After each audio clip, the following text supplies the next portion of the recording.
Hello everyone. तो कैसे हैं आप लोग? आई होप बढ़िया ही होंगे। तो मैं पंकज राजपूत, आपका बायोलॉजी एजुकेटर, आपके अपने फेवरेट एक्सपी क्लासेस चैनल पर आपका स्वागत करता हूं, जहां पर आपको बिल्कुल फ्री एजुकेशन प्रोवाइड कराई जाती है ताकि आप अपने जीवन में बहुत कुछ हासिल कर सके। अब यहाँ पर कुछ बच्चे बैठे होंगे कि आज तो पता चल ही जाएगा कि पहले मुर्गी आई या पहले अंडा आया। इसको बताने से पहले हमें भी कुछ जानना है। आप लोग पहली बात तो ये कमेंट क्यों नहीं करते? कमेंट कीजिए, अपना डाउट लिखिए वहां पर, जहां भी आपको जो भी अच्छा लगे उस पार्ट को आप बताइए कि ये बढ़िया समझ में आ रहा। कुछ तो आप कीजिए वहां पर एक्टिविटी। कमेंट बॉक्स पूरा खाली रहता, हमें समझ में नहीं आ रहा, बच्चों को समझ में आ रहा है, नहीं आ रहा है, कुछ तो लिखिए। आपको अगर लेक्चर समझ में आता है तो आप लिखिए कि लेक्चर समझ में आ रहा। अगर नहीं आ रहा तो कोई पार्ट आप लिखिए कि ये समझ में नहीं आया, तो हो सकता है उसको हम अगले लेक्चर में कवर कर लें या वही डाउट सेक्शन में ही आपका कंप्लीट वो डाउट आपका क्लियर कर दें। तो कम से कम इतना तो आप कर ही सकते हो। बाकी हम क्या है, आपको बता ही देंगे किसी ना किसी एक लेक्चर में कि पहले मुर्गी आई या पहले अंडा आया। बस आपको क्या है, बना रहना है। थोड़ा बहुत सस्पेंस भी क्या है, जरूरी है। पता चल जाएगा इस लेक्चर में, नहीं तो अगले लेक्चर में पता चल ही जाएगा। तो आज का जो हमारा लेक्चर है, ये हमारा कौन सा तीसरा लेक्चर होगा आई थिंक। और इसमें हम कंप्लीट करने वाले हैं जैव विकास का सिद्धांत। तो इसमें लेमार्क ने क्या बोला था और डार्विन ने क्या बोला था। लेमार्क भी काफी हद तक सही बोल रहे थे, लेकिन बाद में जब उनकी कंपेरिजन मेंडल भैया बोल रहे थे, उन्होंने मटर के पौधे पर तो एक्सपेरिमेंट किया, तो उन्होंने उसके हिसाब से अपने सिद्धांत दे दिए थे। लेकिन जब वही एक्सपेरिमेंट और अन्य पौधों पर या अन्य जंतुओं पर किए गए, तो वो एक्सपेरिमेंट भी कहीं ना कहीं गलत हो रहे थे। मतलब हर चीज पर एप्लीकेबल नहीं हो रहे थे। इसी प्रकार से लेमार्क भैया अपने हिसाब से कहते जा रहे थे। वो कहते यार कि ऐसा होगा होगा, क्योंकि वो तो बैठे नहीं थे, सबने अपनी कल्पनाएं ही दी थी कि ऐसा हुआ होगा। तो उनके पास कोई प्रूफ तो था नहीं। फिर डार्विन भैया आए, उन्होंने उठा करके उनकी पूरी थ्योरी को खत्म कर दिया, स्वाहा कर दिया। लेमार्क भैया की सब बर्बाद मेहनत, मेहनत पूरी बर्बाद। तो आज हम क्या करना है, अपने एवोल्यूशन या विकास, ये जो हमारा अध्याय है, कौन सा, एवोल्यूशन या विकास, इसका ये कौन सा लेक्चर है, शायद लेक्चर नंबर तीसरा है भाई। देखो क्रम में आप देख लेना अपना पूरा प्लेलिस्ट में, आपको एक सीक्वेंस में लगे होंगे, तो आप आराम से जाकर के वहां से प्लेलिस्ट से चेक कर लीजिए, ठीक है। तो आज का जो हमारा टॉपिक है वो क्या है, जैव विकास का सिद्धांत। उसमें हम बात करने वाले हैं किसकी, अपने लेमार्क भैया की बात करने वाले हैं कि लेमार्क भैया कहते क्या थे। तो यहां से स्टार्ट होता है लेमार्क बाप। अब लेमार्क जो अपने साइंटिस्ट मान लीजिए, तो जिन्होंने साइंटिस्ट मान के लीजिए, साइंटिस्ट ही थे अपने, उन्होंने क्या कहा था कि कोई भी जीव है, वो जितने ज्यादा अपने अंगों का उपयोग करेगा, वो अंग उतने ही ज्यादा क्या होंगे, विकसित हो जाएंगे। समझे? अब आप खुद समझिए, जैसे इन्होंने तो कह दिया कि जिस अंग का जितना ज्यादा उपयोग करेंगे वो ज्यादा विकसित हो जाएगा, बनी सी बात है। देखो हम मसल्स, मतलब जैसे जिम वगैरह जाते हैं, पुशअप्स मारते हैं, कुछ भी करते हैं, तो हम मसल्स की मतलब एक्सरसाइज करते हैं, तो हमारी मसल्स क्या होती है, मजबूत हो जाती है। ठीक है, हो गया। अब यहीं पर एक चीज और देखिए, अब जैसे मान लीजिए, अब हम आंखों का कितना यूज करते हैं, हम दिन भर अपनी आंखों का क्या करते हैं, यूज करते हैं। हमारी आंख बड़ी हो गई? नहीं हुई ना। हम बोलते रहते हैं लगातार, कंटिन्यू बोलते रहते हैं, क्या हमारी आवाज और बढ़ जाती है लगातार? अब तक तो बढ़ती तो बहुत तेज आवाज गूंज रही होती है ना, हम डेली कंटिन्यू बोलते हैं, तो हम इसका भी तो उपयोग करते हैं। समझे? अब जैसे मान लिए केवल मसल्स बढ़ रही है, जबकि हम हाथों का यूज करें, हमारे हाथ भी बढ़ जाने चाहिए। और इनने ये भी बोला कि जैसे हम हम जैसे हम है, अभी आपको पढ़ा रहे हैं, हम मेहनत करके कोई भी जॉब अच्छी पा ले, समझे, हम अपने आप को अच्छा माइंड अपना डेवलप कर ले, सब कुछ कर ले, तो हमने एक बार कर लिया बस, अब कुछ करने की जरूरत नहीं है। अब हमारे लड़के बच्चे जो भी होंगे, सब हमारी तरीके ही बनते जाएंगे, क्योंकि हमने तो ये उपार्जित कर लिया लक्षण। तो ऐसा नहीं था। लैमार्क बात को इसी वजह से क्या कर दिया था, खारिज कर दिया गया था। पहली बात तो आप ये समझिए कि आपको थोड़ा सा हम पीछे ले जाएंगे। आपको हमने बताया था कि जो विभिन्नताएं होती हैं, विभिन्नताएं होती है वो कहां पर होती हैं, जर्म कोशिकाओं में अगर विभिन्नताएं होती हैं वो वंशागत होती हैं। अगर कायिक कोशिकाओं में विभिन्नताएं हैं तो वो वंशागत नहीं होती हैं। और आपको पता है कि अब जर्म कोशिकाएं या जनन कोशिकाएं तो आपको पता है कौन कौन सी होती है। जैसे ह्यूमन की बात करें, मनुष्य की बात करें, तो उसमें उसमें जो जनन कोशिकाएं या जर्म कोशिकाएं थी, वो कौन कौन सी थी? अगर पुरुष की बात करें तो उसमें अपना शुक्राणु था, और स्त्री की बात करें या मादा की बात करें तो उसमें क्या था, अपना ओवम या अंडाणु था। ये हमारी क्या थी, जनन कोशिका। अगर इनमें कोई चेंजेस हो रहा, इनमें अगर कोई चेंजेस हो रहा, इनके गुणसूत्रों में कोई भी फेरबदल हो रहा, तो वो जाकर के अपनी अगली पीढ़ी में पहुंचता था। ये आपने देखा भी था। आपने जब हमने जो भी क्या थी अपनी किससे अपनी वंशानुगत बीमारियां थी, सबसे आपने पढ़ी थी जेनेटिक डिसऑर्डर, जो आपने पढ़ा था आनुवांशिक विकार इतने पढ़े थे, उसमें आपने पढ़ा था कि कहां पर अगर विभिन्नताएं हों, मतलब कहां पर चेंजेस हों तो वो वंशागत होती हैं। आपको पता था कि जो हमारी जर्म कोशिकाएं होती, चाहे वो शुक्राणु हो चाहे अंडाणु, अगर इनकी कोशिकाओं में किसी भी गुणसूत्र में छेड़खानी हुई है या जीन में या न्यूक्लियोटाइड में किसी में भी कोई फेरबदल हुआ, तो वो एक पीढ़ी से दूसरी पीढ़ी जाएगा। ऐसा नहीं कि हम हाथ को मतलब हाथ वो आते ना एक दबाने वाले, तो यहाँ से कलाई मजबूत हो जाती है, अगर हम अपनी कर दें तो ऐसा नहीं कि हमारे पुत्रों में भी ऐसे मजबूत होंगे, हम जिम वगैरह करके बढ़िया एकदम तगड़ी बॉडी बना ले तो हमारे बच्चे भी ऐसे तगड़ी बॉडी वाले हो जाएंगे, नहीं, उन्हें भी वही करना पड़ेगा। अगर ऐसा होता, समझिए आप, जैसे ऐसा होता तो कोई एक व्यक्ति किसी भी एक फैमिली का कुछ भी कर लेता, जैसे अमिताभ बच्चन है, अब कंपैरिजन किया तो अमिताभ बच्चन का जो लड़का अमिताभ बच्चन जैसी एक्टिंग तो नहीं कर पाता, कर लेता लेकिन उसकी कंपैरिजन में तो नहीं कर पाता ना। इसके अलावा आप देख लीजिए सचिन तेंदुलकर का भी लड़का है, वो तो बैट्समैन था, उनका लड़का तो बॉलर है। अगर ऐसा होता, लक्षण अगर वंशागत होते, अब सचिन तेंदुलकर ने तो बहुत कुछ कर लिया, उन्होंने अच्छी क्रिकेट सीख ली थी, अगर ये लक्षण वंशानुगत होते, ये लक्षण वंशानुगत होते तो ये उनके लड़के में भी जाते, उनका लड़का भी क्या होता, क्रिकेट का भगवान हो जाता, समझे। लेकिन ऐसा नहीं है, जो लक्षण हम क्या करते हैं, उपार्जित करते हैं, सीखते हैं हम, वो नहीं वंशानुगत होते। केवल लक्षण वही वंशानुगत होते हैं जो क्या होते हैं, अपने किसमें, जर्म कोशिकाओं में परिवर्तित हो। और जो हम सीखते हैं या जो भी एक्वायर्ड करते हैं, ये सब चेंजेस कहां होते हैं, हमारे कायिक कोशिकाओं में चेंजेस होते हैं, हमारे कहां पर होते हैं, कायिक कोशिकाओं में। इनको बोलते हैं उपार्जित लक्षण या एक्वायर्ड कैरेक्टर। तो ये वंशागत नहीं होते हैं, जो एक्वायर्ड कैरेक्टर होते हैं या उपार्जित लक्षण होती है, ये वंशागत नहीं होते। वंशागत कौन से होंगे, केवल जो जनन कोशिका में परिवर्तन हुए हैं, केवल वही लक्षण क्या होंगे, आगे वंशागत होते हैं। इसके अलावा और कोई लक्षण वंशानुगत नहीं होते। इन्होंने कुछ एग्जाम्पल दिए, तो उन एग्जाम्पल को भी हम देखते हैं। जैसे इन्होंने एग्जाम्पल दिए थे, अब यहां पर आएंगे। इनके कहने का मतलब ये था कि पहले पृथ्वी पर जिराफ थी, उनकी गर्दन कैसी थी, छोटी थी, ठीक है। क्या हुआ, नीचे की घास खत्म हो गई, तो उन्होंने अपनी गर्दन को ऊपर खींचना शुरू किया, वो ऊपर को बढ़ाती गई, किसके लिए, पेड़ों की पत्तियों को खाने के लिए। बराबर उन्होंने अपनी गर्दन को ऊपर किया, ऊपर किया, और एक समय ऐसा आया कि उनकी गर्दन कैसी हो गई, ऊपर हो गई। और वही लक्षण क्या होगा, आगे पीढ़ियों में बढ़ता गया। तो सभी जो अभी हम जिराफ देखते हैं, वो सभी जिराफ कैसी होती हैं, लंबी गर्दन वाली हैं। लेकिन एक्चुअल में ऐसा नहीं था। वहां पर क्या थी, दो प्रकार की जिराफ थी, एक लंबी गर्दन वाली जिराफ थी, एक छोटी गर्दन वाली जिराफ थी। जैसा कि आपको पिछले लेक्चर में बताया था कि वो कीट थे ना, आपको एक सफेद कलर का कीट था, एक डार्क कलर का कीट था। सफेद कलर का कीट कब तक जीवित रहा था, जब तक वहां पर लाइकेन था, तो वो लाइकेन में छिपा रहा, तो उसे किसी ने खा नहीं पाया। और जो अपने काले कलर या डार्क कलर के जो भी कीट थे या मौत थे, उनको खत्म कर दिया गया, समझे आप। और लेकिन जब क्या हुई, औद्योगिक फैक्ट्रियां वगैरह कुछ चालू हुई, फैक्ट्रियां वगैरह चालू हुई या औद्योगिक एक युग आया या औद्योगिक एरा आया, उस समय पर क्या हुआ, प्रदूषण हुआ। प्रदूषण की वजह से जितना भी लाइकेन था पूरा खत्म हो गया। आपको पता है कि लाइकेन क्या होता, प्रदूषण में जीवित नहीं रह पाता। और लाइकेन क्या होता, कवक और शैवाल की योगदान से ही बनता है, इतना क्लियर है। तो वहां पर जो लाइकेन था वो पूरा खत्म हो गया। जब लाइकेन खत्म हो गया तो जो वहां की सफेदी थी वो खत्म हो गई। इसके अलावा प्रदूषण से धूल वगैरह डस्ट जो उठी, वहां से पूरा एकदम एरिया पूरा काला काला सा हो गया। अब काला हो गया तो भाई जो काला मौत था या काली जो कीट थी, वो तो छिप गई काले रंग में, तो वो तो पहचान में नहीं आई। सफेद वाली स्पष्ट रूप से दिख रही थी, तो जो भी पक्षी वगैरह था जो कीट खाते थे, उन्होंने सफेद वाले कीट को खाना शुरू कर दिया, तो वो खत्म हो गए। मतलब जो प्रकृति के हिसाब से रहा वो जीवित रहा, समझे। तो जो लैमार्क की जो थ्योरी थी, लैमार्क का जो सिद्धांत था कि जिराफ वाला, तो वो यहां गलत होता। कैसे, हमारे पास जिराफ दो प्रकार की, हमारे पास जिराफ कैसी थी भाई, दो प्रकार की जिराफ थी, एक छोटी गर्दन वाली, एक बड़ी गर्दन वाली। ये दोनों क्या थी, बराबर इनका काम सही तरीके से चल रहा था। कब तक चल रहा था, जब तक कि प्रकृति उनके अनुकूलित थी। एक समय आया कि नीचे की घास पूरी खत्म हो गई, समझे आप। अब ऊंची गर्दन वालों को तो फायदा था कि वो ऊपर की पत्तियां खा ले रही थी, जो फुनगी वगैरह होती हैं पेड़ों की, वो खा ली उन्होंने, वो जीवित रहे। लेकिन छोटी गर्दन वालों के पास तो कोई खाने को बचा ही नहीं, तो वो जो छोटी गर्दन वाली जिराफ थी वो क्या हो गई, अंततः नष्ट हो गई, उनके खाने के लिए कुछ बचा ही नहीं, तो मर जाएंगी। जब खाने को कुछ नहीं मिलेगा तो मर जाएंगी। तो केवल वही जिराफ बची जिनके पास लंबी गर्दन थी, और वो आज भी पाई जाती हैं। जिस प्रकार से डायनासोर थे, उनके हिसाब से प्रकृति नहीं अनुकूलित रही तो डायनासोर खत्म हो गए।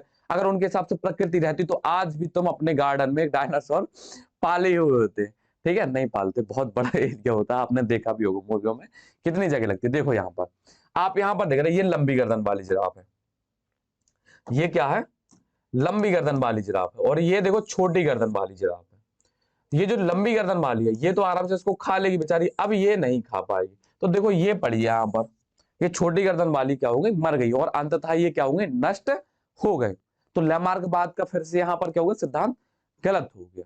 इन्होंने तो ये कहा था कि जो जिराफ थी उन्होंने अपनी गर्दन बढ़ाई, खींचते रहे, एक समय बाद गर्दन लंबी हो गई और वो लक्षण अनुकूलित हो गया और वही आगे बढ़ता रहा, तो ऐसा नहीं था। ठीक है, इसके अलावा इन्होंने बोला कि जो सांप होते हैं, सांप के पास क्या होते थे, पहले पैर होते थे, लिम्ब होते थे, एक समय बाद वो जो पैर होते थे उनकी उन्हें जरूरत नहीं समझ में आई, क्योंकि जब वो बिल में घुसते थे या कहीं झाड़ियों से निकलते थे तो वो फंस जाते थे, तो उन्होंने क्या किया, पैरों का उपयोग करना ही बंद कर दिया, जिस वजह से वो क्या हो गए, पैर नष्ट हो गए।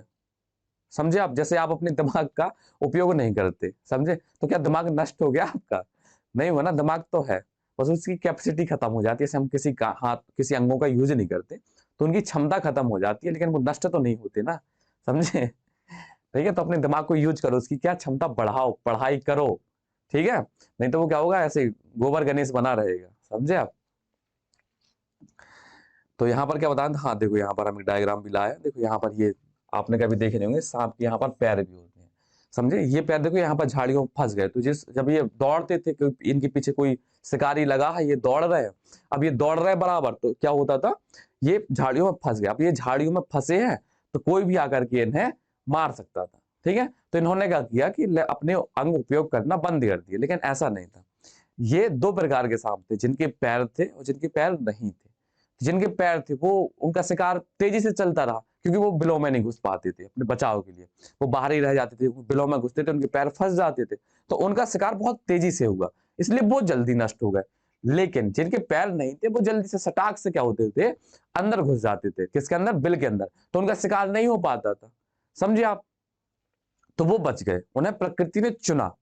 तो लेमार्क ने जो बोला था कि अंगों का हम जितना उपयोग करते हैं उतने वो विकसित होते हैं, अगर हम नहीं उपयोग करेंगे तो वो क्या होंगे, नष्ट हो जाएंगे, तो ऐसा नहीं था।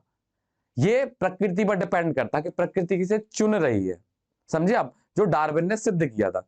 इसलिए आपको याद होगा कि जब मेंडल भैया ने अपने एक्सपेरिमेंट दिए थे ना, उस टाइम पर डार्विन का युग चल रहा था, किसी ने ध्यान नहीं दिया था उनके ऊपर, मेंडल भैया के ऊपर। क्यों नहीं दिया था, क्योंकि डार्विन ने ऐसी बातें ही कुछ ऐसी बोली थी जो बहुत अच्छी बात थी, और रियलिटी में वो मिलती भी थी, उनका जो उन्होंने बात कही थी वो कहीं ना कहीं जाकर के सिद्ध भी हो रही थी। तो व्यक्ति को लग रहा था कि डार्विन जितना योग्य कोई है ही नहीं, जो डार्विन बोल रहा था उन्हीं को वो फॉलो किए जा रहे थे, समझे आप। तो अब हम पहुंचते हैं यहाँ पर लेमार्क के पास फिर से। अब ऐसा नहीं कि लेमार्क भैया ने वो बिल्कुल इग्नोर ही मार दें, लेमार्क भैया के बारे में कुछ तो पढ़ेंगे अपन। तो लेमार्क बाद ने क्या बोला था कि उपार्जित लक्षण ये वंशागत होते हैं। उपार्जित लक्षण समझ रहे हैं आप, जैसे आप हो, आप पढ़ पढ़ के क्या बन जाओ, डॉक्टर बन जाओ, तो आपका लड़का भी डॉक्टर ही बनेगा, फिर उनके लड़के का लड़का भी डॉक्टर ही बनेगा। क्यों, क्योंकि आपने एमबीबीएस पढ़ लिया, आपके अंदर नॉलेज भरा हुआ, ये लक्षण क्या होंगे, वंशागत होंगे। ऐसा नहीं होता ना, आप पढ़ोगे आपके बच्चे को फिर से नीट देना पड़ेगा, फिर से वो पढ़ेगा, कोचिंग तो पढ़ेगा ना, वो एक कक्षा एक में एडमिशन लेगा, फिर पूरी तैयारी करेगा, तब जाकर के एमबीबीएस डिग्री मिलने के बाद वो डॉक्टर बनेगा। कि ऐसा ही है कि आपने डॉक्टर बन गए, अब बस अब कोई चिंता की बात नहीं है, अब कोई चिंता की बात है ही नहीं, अब तो भाई हमारा लड़का है वो डॉक्टर बन के ही रहेगा। ऐसा नहीं है भाई, अगर ऐसा होता तो डॉक्टर का लड़का डॉक्टर, कहते नहीं राजा का बेटा राजा बनता, सुना है वो सुपर 30 में मूवी बोलते कि राजा का बेटा राजा नहीं बनेगा। क्यों नहीं बनेगा, क्योंकि लक्षण वही वंशागत होते हैं जो जन्म कोशिकाओं में होती है, जो बाधित लक्षण होते हैं वो वंशागत नहीं होते हैं, ये आप इतना समझ लीजिए। यह है लेमार्क द्वारा प्रस्तावित किया था, कौन सा, लेमार्कवाद या उपार्जित लक्षणों की वंशागति का सिद्धांत। इसमें कहा गया कि जीवन रूपों की उद्विकास उपार्जित लक्षणों की वंशागति से हुआ। जो जीवन का उद्विकास हुआ, उद्विकास समझ रहे आप, पहले कुछ और व्यक्ति था, कुछ बाद में कुछ और हो गया, मतलब उसमें चेंजेस हो गए, प्रकृति के हिसाब से चेंजेस हो गए, परिवर्तन हो गए, ये उद्विकास था। तो ऐसा नहीं था ना, अंगों के उपयोग और अन्य उपयोग से कोई फर्क नहीं पड़ रहा था, बस जो प्रकृति के अनुकूल था वो जीवित रहा और जो नहीं था वो खत्म हो गया, ये था मेन उद्देश्य। उपार्जित लक्षणों का विकास अंगों के उपयोग व अनुपयोग के कारण होता है।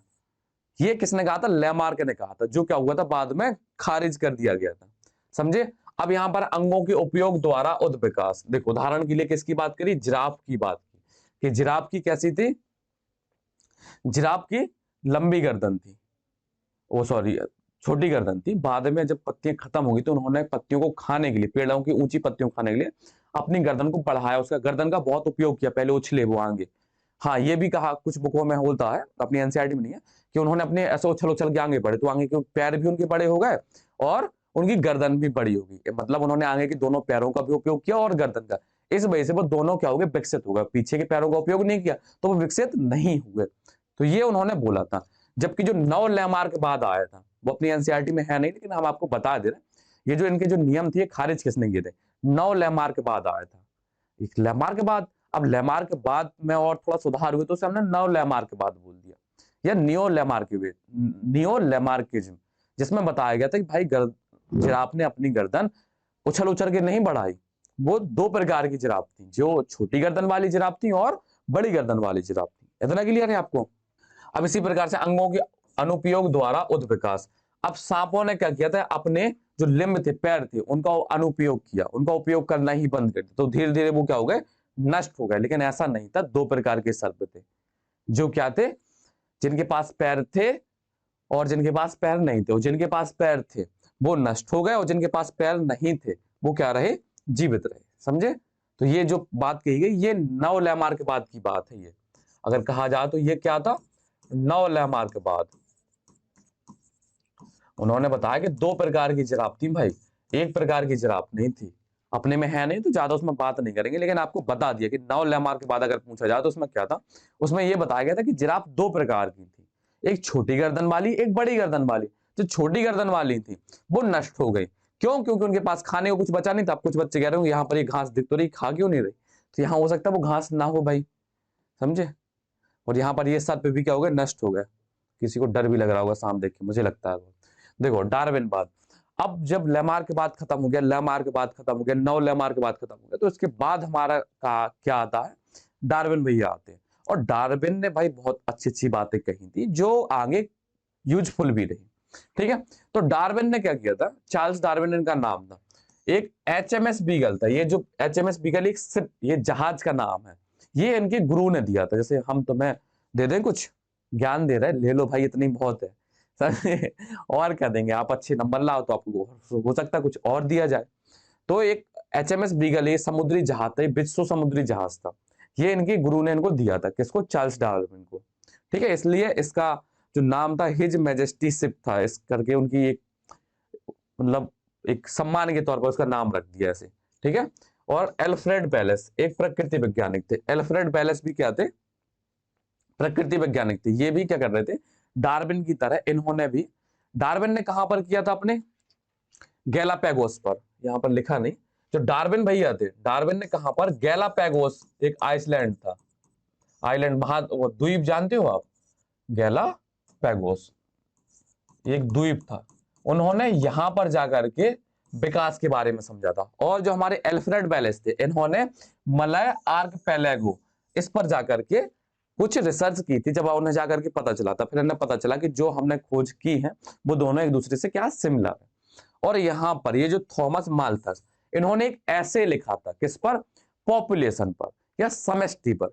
इनका कहने का मतलब ये था थॉमस माल्थस का, कि अगर खाने के लिए चीजें प्रोवाइड की जाए, अगर मतलब मनुष्य कोई भी एक जीव जंतु है, अगर उन्हें पोषण बराबर प्रोवाइड किया जाए और उन्हें अच्छा अनुकूलित वातावरण है, तो वो अपनी संख्या में वृद्धि कर सकते हैं, मतलब अपनी संख्या बढ़ा सकते हैं, वो अपनी पॉपुलेशन को बढ़ा सकते हैं। तो यही चीज क्या इनको, डार्विन को बहुत पसंद भी आई थी। डार्विन ने जो थॉमस माल्थन के जब ऐसे पढ़ा तो वो उससे काफी प्रभावित भी होते। समझे। यहाँ पर लिखा भी है, थॉमस माल्थन के समष्टि संदर्भ में किए गए कार्यों ने डार्विन को बहुत प्रभावित किया था। क्यों प्रभावित किया था? क्योंकि डार्विन भी कहीं ना कहीं उसी चीज से रिलेटेड थे।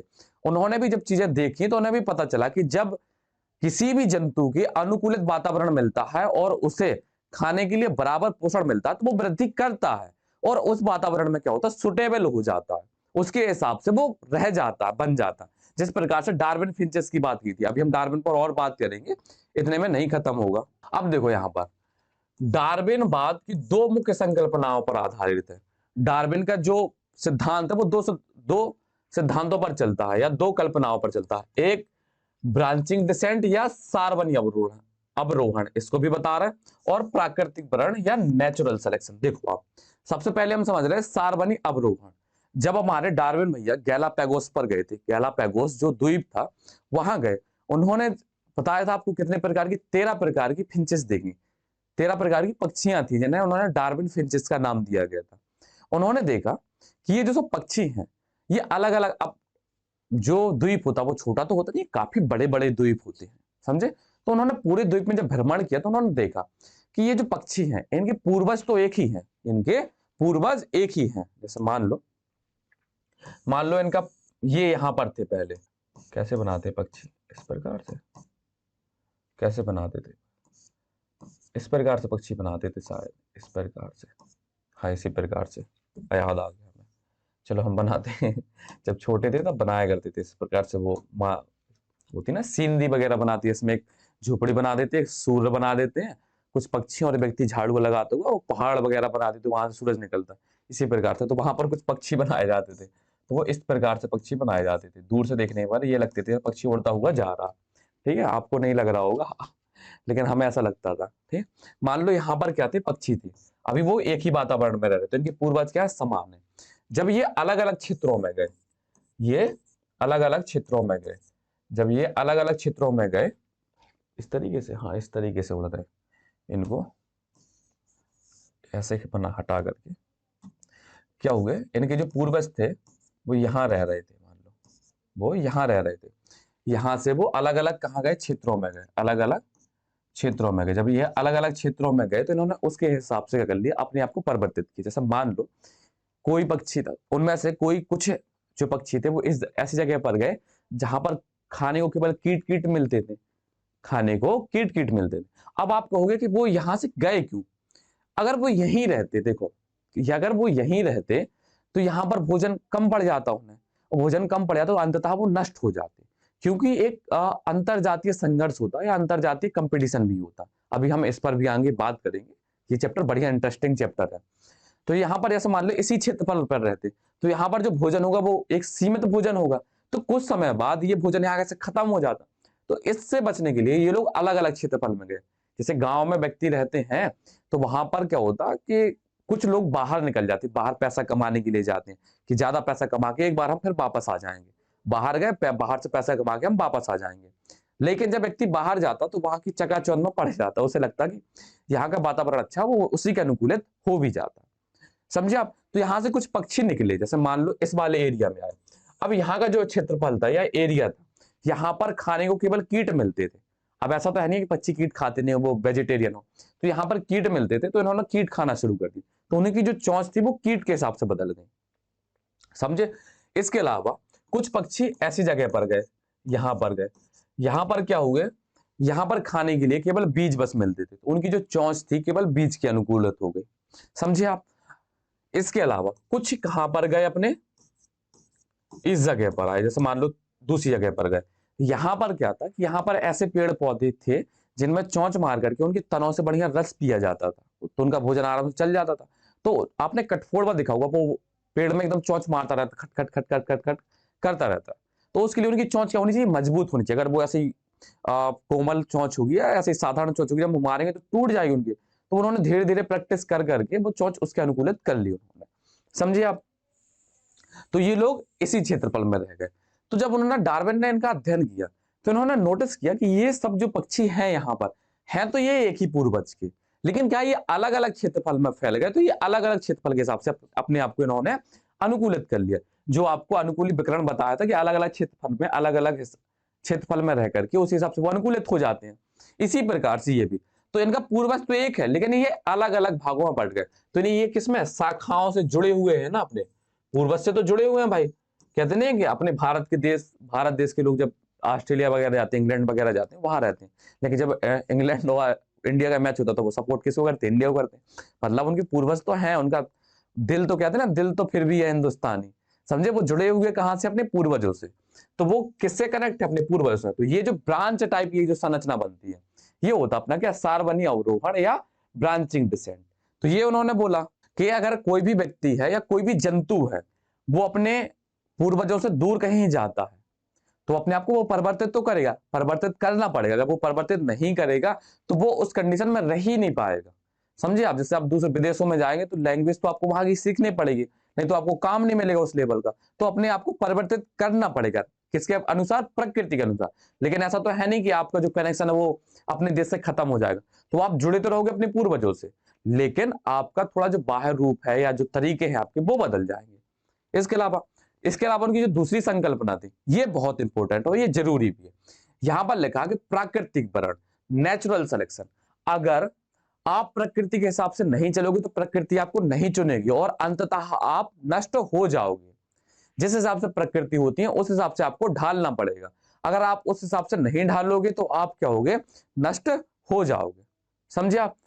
अगर आप वैसे तो ये नहीं बताना चाहिए लेकिन आपको हम एक सजेशन देते हैं। आप एक पाई मूवी करके है, वो देखना आप, कि जब एक व्यक्ति क्या होता है समुद्र में फंस जाता तो कैसे वो नॉन वेजिटेरियन से नॉन वेजिटेरियन में बनता और कैसे वो अपना जीवन यापन करता। तो आप वहां पर देखना कि प्रकृति के हिसाब से उसने अपने आप को बदला, तब जाकर के वो जीवित रहा। अगर वो नहीं बदलता तो प्रकृति उसको क्या करती? नष्ट कर देती।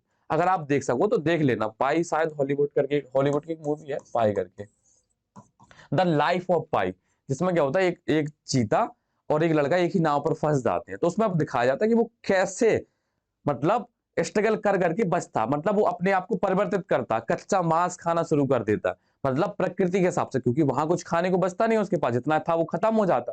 अब उसको जीवित रहना है, अपने आप को बचाए रखना, तो उसको अपनी प्रकृति के हिसाब से उसको अपने आप को बदलना पड़ेगा। अगर आप प्रकृति के हिसाब से रह गए तो प्रकृति आपको चुन लेगी। समझे आप? और प्रकृति ने आपको चुन लिया तो आपका वंश आगे बढ़ता रहेगा। अगर प्रकृति ने आपको नहीं चुना तो आप क्या होगे? नष्ट कर दिए जाओगे। तो डार्विन ने यही बोला था कि कोई भी जीव तभी तक जीवित रह सकता है या अपने अस्तित्व को बनाए रख सकता है जब तक कि वह प्रकृति में हुए परिवर्तन के अनुसार खुद को प्रकृति के अनुकूल कर ले। प्रकृति में जो भी परिवर्तन हो रहे तो अपने आप को प्रकृति के अनुकूलित कर ले, प्रकृति के हिसाब से हो जाए। तो यही क्या होता है? हमारा प्राकृतिक वर्ण या नेचुरल सिलेक्शन होता है। और इसी को हम क्या बोलते हैं? प्रकृति का सिलेक्शन बोलते हैं या प्रकृति का चुनाव। समझे आप? बहुत इजी तरीके से बेटा आपको बता रहे हैं, आप समझते जाइए। और वो ऐसा नहीं है कि आपको कंपलसरी है कि नहीं आपको देखना ही है, वो आपको बता दिया, वो आपकी चॉइस। अगर आप देखोगे तो शायद आपको समझ में आएगा कि हाँ प्रकृति के हिसाब से हमें चलना पड़ेगा। समझे आप? अब यहां पर देखते हैं प्राकृतिक वर्ण निम्न तथ्यों पर आधारित। तो जो नेचुरल सिलेक्शन है वो क्या होता है? निम्न तथ्यों पर आधारित है। देखो यहाँ पर वंशानुगत सूक्ष्म विभिन्नता है। डार्विन ने क्या बोला था कि जो विकास होता है वो धीरे धीरे करके एक क्रम बाई क्रम में होता है। समझे आप? और आपको यह याद होगा, ह्यूगो डे विलीज आपने नाम सुना होगा, वंशागति एवं सिद्धांत का जो अपना चैप्टर था जेनेटिक्स का पहला अध्याय, उसमें ह्यूगो डे विलीज का जिक्र किया गया था, जिन्होंने मेंडल की खोजों को शुरुआत की थी 1900 में। ह्यूगो डे विलीज, कार्ल कोरेन, सेरमार्क, इनमें से एक साइंटिस्ट आपने वहां पढ़ा था ह्यूगो डे विलीज, वो यही है साइंटिस्ट। ठीक है, अभी उनका जिक्र होगा। तो डार्विन ने क्या कहा था कि डार्विन ने कहा था कि जो भी चेंजेस होते हैं वो धीरे धीरे कर करके एक सीक्वेंस में होते रहते हैं। समझे आप? तो यहां पर लिखा है कि वंशानुगत सूक्ष्म भिन्नता, इनका कहने का मतलब है कि धीरे धीरे क्या होगा, हमारी जन्म कोशिकाओं में कुछ परिवर्तन हुए, वो जो परिवर्तन हुए वो आगे क्या हुए? परिवर्तित हुए। इन्हें पता नहीं था जन्म कोशिकाओं का कैसे आगे वंशानुगत, क्योंकि ये तो जेनेटिक्स के बारे में कुछ जानते नहीं थे। क्यों नहीं जानते थे? क्योंकि उस टाइम पर मेंडल भैया ने किया था और उन पर कोई ध्यान नहीं दे रहा था, तो इन्हें कुछ पता ही नहीं था। तो ये अपने हिसाब से बता रहे कि वंशानुगत सूक्ष्म विभिन्नता है। उन्होंने ये बताया कि कुछ ऐसे लक्षण होते हैं जो एक पीढ़ी से दूसरी पीढ़ी जाती है, और यही पीढ़ी लगातार जब चले जाते हैं तो इनसे क्या होता है? नए कैरेक्टर या नई स्पीसीज क्या होती है? डेवलप हो जाती है। समझे आप? अब यहां पर लिखा अत्यधिक संतानोत्पत्ति। देखो क्या होता है कि जैसे मान लो एक क्षेत्रफल में दो प्रकार की जाति रह रही, समझे? जैसे वहां पर बताया था आपको, लंबी गर्दन वाली और छोटी गर्दन वाली जिराफ थी। समझे आप? प्रकृति उनके हिसाब से हुई, किन के हिसाब से? अपने लंबी गर्दन वाली जिराफ के हिसाब से प्रकृति ने उन्हें चुना। अब उनके हिसाब से है प्रकृति, उन्होंने क्या किया? संतानों की खूब सारी उत्पत्ति की। डार्विन भैया ये भी कहते हैं कि अगर किसी भी जीव को बहुत सारा, उनकी पर्याप्त मात्रा में अगर उनको भोजन दिया जाए तो वो बहुत अधिक मात्रा में संतानों की उत्पत्ति कर सकता है। समझे आप? एक जो हमारा हाथी होता है वो बहुत स्लो क्या करता है? जनन करता है। लेकिन अगर उसको भी क्या होगा, अनलिमिटेड खाना दिया जाएगा, उसको एकदम खुला छोड़ दिया जाए बिना कोई मेहनत के, तो वो क्या होगा, वो भी क्या होगा, बहुत सारी मात्रा में अपनी जनसंख्या उत्पन्न कर सकते हैं, अपनी संतानों की उत्पत्ति कर सकता है। अगर हम जनसंख्या कोई भी मान लो एक क्षेत्रफल है, वहां पर मान लो हमने कोई एक जाति के हिसाब से मान लो वहां पर गाय रह रही, भैंस रह रही, बकरी रह रही, कुत्ता रह रहा, बिल्ली रह रहा, ठीक है। अब वहां पर जो एक प्रकृति है वो मान लो गाय के हिसाब से अनुकूलित हो गई। अब गाय को हम भोजन दिए जाएंगे तो गाय बराबर अपनी क्या होंगे, संतान उत्पत्ति करती जाएगी। अन्य जातियों को उतना भोजन नहीं मिल रहा, तो एक समय बाद उस क्षेत्रफल में केवल गाय की ही जाति बचेंगी, अन्य जाति क्या होंगी, नष्ट हो जाएंगी। क्यों? क्योंकि उन्होंने क्या किया, अपनी जनसंख्या उत्पन्न की। अब जनसंख्या उत्पन्न ज्यादा करेंगे तो और ज्यादा कंपटीशन बढ़ेगा, तो उन्होंने सबका खाना खुद खा लिया। तो अब वहां पर केवल क्या होगी, हमारी गाय ही बची हुई है। तो अत्यधिक संतान उत्पत्ति से क्या होता है, पॉपुलेशन बढ़ती है। देखो यहां पर लिखा हुआ है जीवाणु समष्टि। जीवाणु यहां पर बैक्टीरिया की बात की। इन्होंने क्या बोला, इन्होंने बोला कि मान लीजिए क्या है, प्लेट ली हमने, इसमें क्या डाले, कुछ बैक्टीरिया डाले हमने। क्या डाले, बैक्टीरिया। अब बैक्टीरिया को हमने क्या किया, पोषण प्रदान किया, बराबर उनके हिसाब से अनुकूलित पोषण प्रदान किया।